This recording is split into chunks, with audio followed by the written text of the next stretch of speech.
Europe is preparing for war. That's what many European governments have been saying in recent days, including the European Union itself. Now, is this an exaggeration, or do we really have something to worry about? Let's hear what some of the leading intelligence and defense voices across Europe are telling us.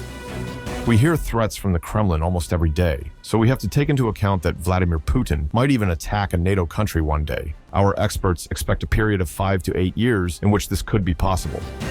Russia could start a major war in Europe within 5 years, Danish intelligence warns. And take note of these words from historian Sönke Nitzel, professor of military history at the University of Potsdam. A Russian attack on Lithuania could happen as soon as this fall. This could be our last quiet summer. Now, this prediction may be a bit far-fetched, but in general, security and intelligence analysts in Denmark, Finland, Sweden, Norway, the Baltic republics, Poland, and Germany agree on one thing. In the not-too-distant future, the risk of a clash with Russia on NATO territory is high. This clash could consist of an intense hybrid warfare attack, or even limited conventional warfare operations. In any case, that would be a nightmare for the old continent, because suddenly the tension would multiply to levels not seen in many, many decades. And when that happens, things can get out of hand. We've talked about it here on VisualPolitik in several videos. Now, the question is, are we really on the verge of a war with Russia? Frankly, the uncertainty is total, but the risk is there, especially if we take into account that war could take many different forms. It's not only conventional, high-intensity warfare that needs to be considered. And of course, keep one thing in mind. European countries are not the ones promoting this scenario. If this fear of things getting out of hand exists, it's precisely due to Moscow's imperialist policy. A policy that, I'm sorry to say, cannot be stopped by smiles and concessions. Be that as it may, one thing is clear. In the face of risk, the thing to do is to be prepared. And that has a lot to do with everything we are seeing lately in the old continent. I'm sure you've all heard it. In recent weeks, there have been unusual announcements of rearmament plans across Europe. And not only that, on Wednesday, 19th of March, the European Union presented its Defence White Paper, a common strategy with which they aim to eliminate once and for all the great weaknesses and shortcomings that European armies have in military matters. We're talking about weaknesses such as a severe shortage of ammunition and missiles, poor air defences, lack of capacity in the military industry, and also, in some cases such as Germany and Spain, conventional weapons in a truly deplorable state. We're actually going to talk about this topic in detail in a future video, so don't forget to subscribe to VisualPolitik if you haven't already done so yet, because then you'll get a notification. And although it may surprise you, most of the people who watch us are still not subscribed to the channel. And guess what? That's pretty easy to fix. All you have to do is click on the button, and there you go. In a flash, you'll be part of this community, and you will be helping us out a lot. But be that as it may, the point is that after Trump's about-face, European countries now want to move quickly to turn NATO into a predominantly European force, less dependent on the United States. Plans are even being made in case Uncle Sam should one day cease to be part of this organization. What seemed absolutely unthinkable just a few months ago is now a perfectly realistic scenario. And here we have to keep a few things in mind. First of all, NATO is strong. Very strong. It's the largest military alliance in the world. It brings together most of the richest countries on the planet. However, the truth is that for decades, European countries, especially those in Western Europe, have abandoned defense, essentially because spending on weapons did not bring votes. And what's more, there was no clear threat on the horizon. And the problem is that this has been a source of enormous weaknesses. Well, right now, they want to remedy all these weaknesses. And it's also true that the threat of a clash with Russia exists. So in this video, we're going to tell you exactly how Europe is trying to armor itself against a possible paw of the Russian bear. So the question is, how is Europe shielding its border with Russia? Well, this is exactly what we're going to talk about next. So let's get started. Look at these words from Vladimir Putin. You have made up that Russia wants to attack NATO. Have you completely lost your mind? Who made that up? It's rubbish. It's absolute nonsense. Putin made these statements in June 2024 in St. Petersburg. And of course, given such strong words, if it were anyone else, maybe we should believe him, right? But do you know what the problem is in this case? Not so long ago, we witnessed this in Europe. There are no plans or intentions to attack Ukraine. There is no reason to fear some kind of escalatory scenario. These were the words of Russia's deputy foreign minister in January 2022, barely a month before the invasion, and when the Russians already had everything prepared. And despite this, it was something that Putin himself, as well as his ministers and Russian government spokesman, repeated right up until practically February 24th. And what happened on February 24th? Exactly, we all know. On that day, Russia launched the full-scale invasion of Ukraine. Of course, at that time, Ukraine was not a member of NATO. But if history has taught us anything, it's that Moscow's, let's call them promises, are not worth much. And that's why Europe seems to want to take Putin's words very seriously this time, and prepare precisely for the opposite scenario. And so does NATO.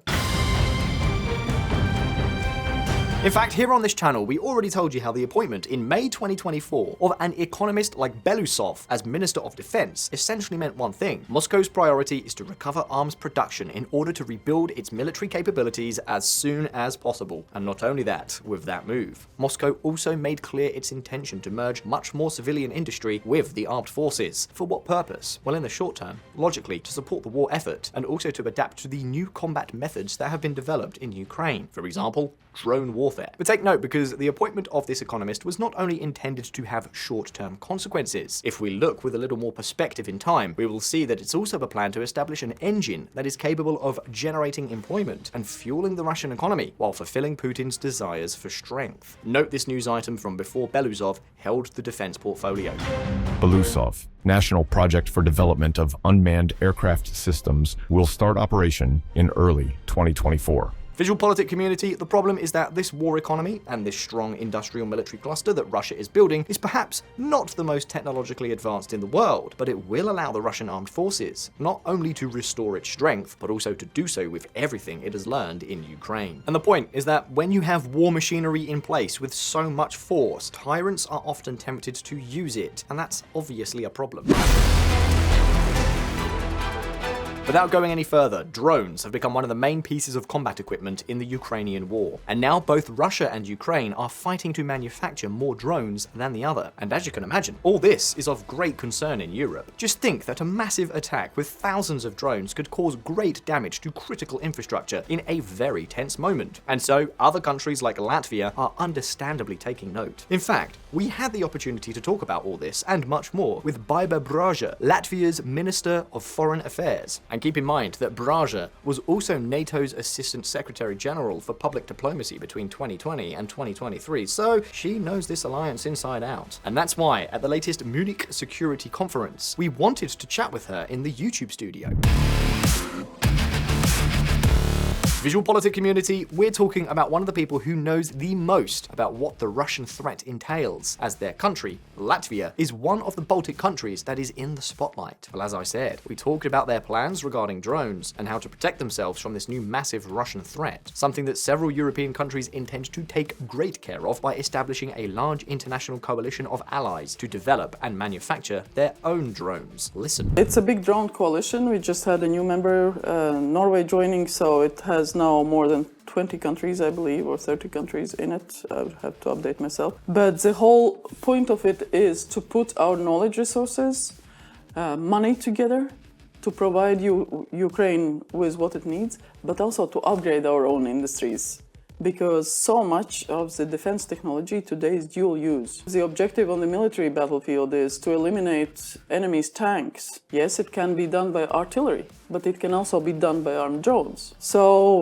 And in that respect, of course, Latvia and the Baltic states are very special because the high level of technology developments, the innovations that we have, the engineering tradition, there is a very, very rich, thriving industry of all defense technology in Latvia. So it really appears that Europe is engaged, in every sense of the word, in a furious arms and military race. This is a race that NATO countries can and must win. And this is precisely why all of us here on VisualPolitik have been asking ourselves a few questions. What exactly are the European allies doing to protect themselves from Russia's expansionist urge? Well, let's get into it. NATO shield. When people talk about NATO, it's always with the premise that NATO is a kind of unbreakable shield. If you're in NATO, Russia won't attack you. That's something that's always been taken for granted. And it's the reason why Sweden and Finland joined the alliance following the invasion of Ukraine. Now, after this invasion, and especially after Trump's arrival in the White House, this idea seems less and less clear. For example, Russian hybrid warfare attacks against NATO are becoming more frequent and have more ambitious targets. And while not strictly conventional military attacks, Russia may be testing NATO to refine its strategies for the future. We're talking about a type of attack that of course some countries are enduring more than others. For geographical, historical, and even ethnic reasons, there are countries that are very exposed and that are already very much affected. As you can probably guess, we're talking about countries that border Russia, that used to be part of the Soviet bloc, and that have significant minorities of Russian ethnicity or culture. And precisely one of the countries that ticks not one, not two, but all three boxes in this matter is Latvia. That's why we also asked Minister Braja if she believes that Russia is a threat beyond conventional warfare, and pay attention to the answer she gave us. Well, Russia has been recognized by NATO as threats in the strategic concepts, and that hasn't changed. There is an annual threat assessment, and it's there. On those attacks on the cyber, yes, quite a number of times, allies and the alliance, and also actually the EU has called out Russian perpetrators of cyber attacks. On a number of cases, quite clearly. Also behind the sabotage attacks, various, you remember the killing of people in Germany and Berlin, in attacks or attempted attacks of burning and sabotage in Lithuania of IKEA shop, in trying to put parcels that might explode on the planes, in the DHL packages. But also in Latvia, we clearly established a link with Russian intelligence. The attack, which was done by throwing an explosive at the occupation museum, which keeps history of people who were deported and so on and so forth by the Soviets. And I think the key to counteract, whether it's undersea infrastructure, whether it's cyber, whether it's the operations on the ground, or information space, which is the most difficult in my view, it's awareness. So the services, the society has to be aware and prepared that this is a new normal, that this is happening. The situation is serious, to the point that many NATO countries on the eastern flank are in serious danger. In fact, long before the wave of major defense investment announcements we are currently seeing, these countries had already been preparing for the worst. For example, Estonia, Latvia, and Lithuania are already building a joint defensive line of almost 1,000 kilometers along their borders with Russia and Belarus. We're talking about them building hundreds of bunkers and fortifications at this very moment, while obviously also expanding their military spending on a large scale. What's more, along with Poland, they've just announced that they are leaving the Ottawa Convention on anti-personnel mines. And not only that, in Latvia, for example, they have reinstated compulsory military service for men, and they want to do the same for women, starting in 2028. But of course, we cannot go off track. The risk exists. But as we've said before, NATO does have enormous defensive capabilities, which are also set to be greatly improved in the near future. So let's take a closer look at them, starting with deployment capabilities. One of the major reforms adopted by NATO recently, specifically at the 2022 Madrid summit, was the so-called New NATO Force Model, or NFM. Now, what exactly is all this about? Well, very simply, the goal is to be able to deploy hundreds of thousands of troops to the front lines with Russia in just a matter of a few days. It's a capability that up until now was certainly not well designed. Well, with this new plan, it's estimated that within 10 days, NATO could mobilize 100,000 combat-ready units already under NATO command, double that in the first month, and have up to 500,000 within 6 months. In this way, NATO is rapidly reducing its lengthy response time. For example, Germany alone has pledged to contribute 30,000 troops, plus ships and aircraft to such rapid mobilizations. Even so, despite everything, NATO still has weaknesses in terms of its deployment capabilities. Above all, experts here point out that there's still a problem of bureaucracy and logistics.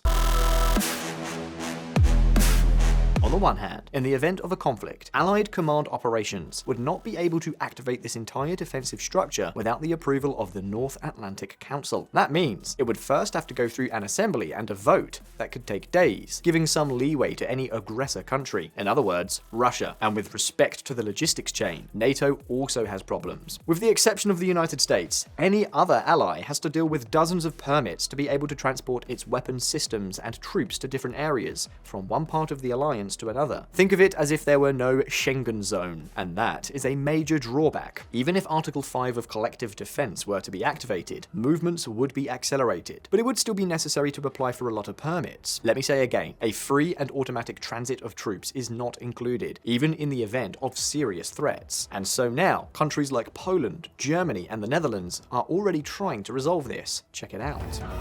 Europeans set up corridor for rushing NATO troops eastward. But this is not all. NATO has also taken a very important step to reinforce its presence and readiness in Eastern Europe in the so-called Enhanced Forward Presence missions. For years now, NATO has had thousands of troops and weapons systems in place along its eastern flank to protect it from the potential threat of Russia. This is, in a nutshell, what is known as Enhanced Forward Presence. So, as you can see, for several years, NATO has been establishing a large defensive barrier that goes from Hungary to Estonia, missions that are led by countries such as the United States, Canada, and Germany, and whose objective is, above all, deterrence. Nevertheless, although these missions already existed, over the last 2 years, NATO has been reinforcing them at full speed, not only to cope with a possible Russian attack, but also to keep pace with Moscow. Wait a minute, what do we mean by keeping up with Moscow? Well, you see, in February 2024, Vladimir Putin ordered to disband the Western Military District in order to re-establish the Leningrad and Moscow military districts. In other words, he divided them to streamline military decision-making and speed up the execution of orders. Well, the point is that investment in these missions is growing strongly. For example, the Bulgarian mission is to receive an investment of more than 6 billion euros from the Bulgarian government to improve all infrastructure. Then, in Latvia, in addition to the Latvian government's own investments, Canada has already invested $234 million in air defense systems, anti-tank missiles, artillery, and everything necessary for Latvia to have a permanent brigade. And in the case of Romania, Estonia, and the rest of the countries, it's a very similar story. Incidentally, Romania's mission is led by France, a country that is currently puffing out its chest. Why is that? Because the Gauls have been arguing for years that Washington shouldn't be trusted so much, and now they say that time has proven them right. In fact, since Trump has returned to the White House, the Gauls are seeing the opportunity that de Gaulle, Mitterrand, Giscard and company have always dreamed of. That is, for Paris to once again become the great benchmark without interference from the Americans. And the truth, they're not likely to pass up this opportunity. As I already said, right now they are now boasting, saying, "We told you so." In any case, this is a topic for another day. VisualPolitik community, everything we're telling you is crucial, but by itself, it's not enough. At least one more thing is needed. And here we come to the third major crucial move the Alliance has made of late. I'm talking about the increase in joint military exercises. Check it out. 2025 has started with several major NATO military exercises. Exercise Steadfast Dart 2025, with some 10,000 troops from 9 countries, and the Naval Air Force exercise Flotex 25, with 3,000 troops, are 2 good examples. And take note, because last year, 2024, NATO held the largest military drill since the Cold War, with a whopping 90,000 units involved. As I said, NATO military exercises seem to be coming out of the woodwork since the Russian invasion of Ukraine began. For example, prior to 2022, the Alliance was conducting between 80 and 100 exercises per year, most of them small scale or focused on very specific areas. But following the Russian invasion, things changed. Now the number of exercises is close to 150 per year, and what's more, they are much more crowded. Defensive exercises are even being conducted in the cyber and space fields. And this is super important because, although in some parts of Europe it may seem a bit, how shall I put it, exaggerated, the truth is that all these exercises already have translation to real-world situations. Pay attention, for example, to what Minister Braja told us. Testing and exercising.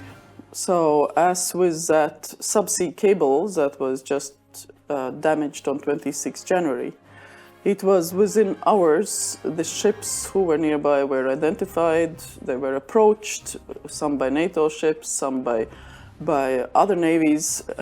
But the most important was that the users, the end users, didn't feel that something was wrong because the critical infrastructure operator had prepared and tested and done reserve scenarios. In fact, improving response and deployment capabilities, as I was telling you a moment ago, is one of the things that NATO is emphasizing the most right now, and it makes perfect sense. And even more so now that the Alliance has 2 absolutely crucial new partners in this whole story. I'm of course talking about Sweden and Finland.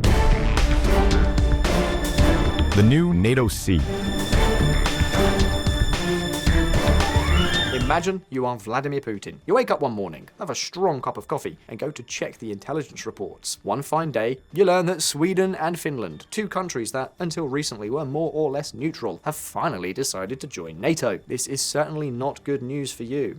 VisualPolitik community, the accession of the Nordics has not only changed the rules of the game, it's sent a clear message. If Russia was thinking of moving its chess pieces towards the Baltics, it will now have to think twice. Sweden and Finland are not exactly small pieces on this chessboard. Their entry into NATO has strengthened the alliance's defences in a body of water that is absolutely crucial, because in the event of a conflict, the three Baltic republics could be quickly supplied through this very sea if Russia managed to close the Suwałki corridor, the narrow strip of about 60 kilometers between the Baltics and Poland, and between Kaliningrad and Belarus. It's one of the areas that, as we've told you 1,000 times, is considered to be the most sensitive for European security. Not only that, but now the alliance could also easily close the ocean passage to St. Petersburg, Russia's second largest city and one of the country's economic drivers. In other words, the entry of Sweden and Finland has been a strategic boost for NATO, to the point of practically turning this sea into a kind of inner lake of the alliance. And this is perhaps the most important thing strategically speaking, but it's not the only one.